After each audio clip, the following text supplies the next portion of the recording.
చాలు. నా పెదవులు మూసి కొనక 40 కీర్తన అర్థం. జస్ట్ ఉదయాన్నే వచ్చి కూర్చుని ఈ చిన్నపిల్లలు చూసాను, అన్నమ్మ కూడా చూసాక అర్థమవుతుందా? నీ పెదవులు ఏమయ్యాయి? మూసుకొని పోయాయి.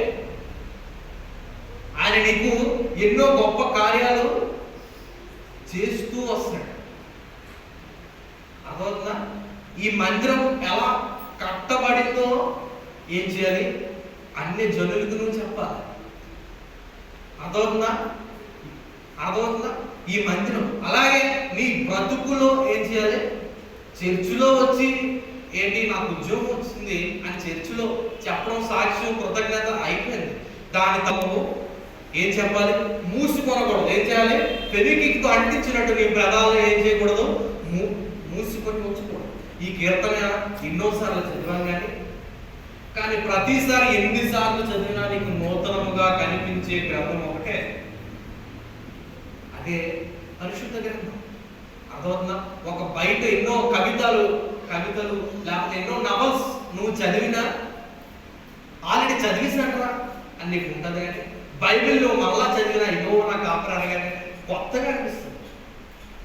ఎప్పుడైనా అనిపించేది ఏవో నా కాపరి నాకు లేని కలగదు, ఎంత సంతోషం అనిపిస్తుందో. వెంటనే వావ్ కొత్త మాట విన్నట్టు అనిపిస్తుంది.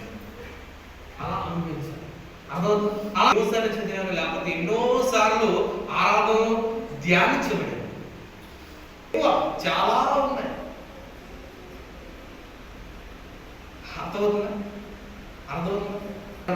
ఒక లేకపోతే నీ ఎడమ ఒక తలం ఉంది, నీ ఎడమ ఆయన వచ్చే విధంగా దైవజనుడు వచ్చే విధంగా దైవజనుడు ఆ దైవజనుడి ద్వారా నేను ఇంకా గొప్ప పరిచర్య చేస్తానని నువ్వు ఎలాగే నా మాట విన్నా కాబట్టి నీ మాట అసలు నా మాట నువ్వు ఎలా వింటావని చెప్పి ఏం చేశాడు?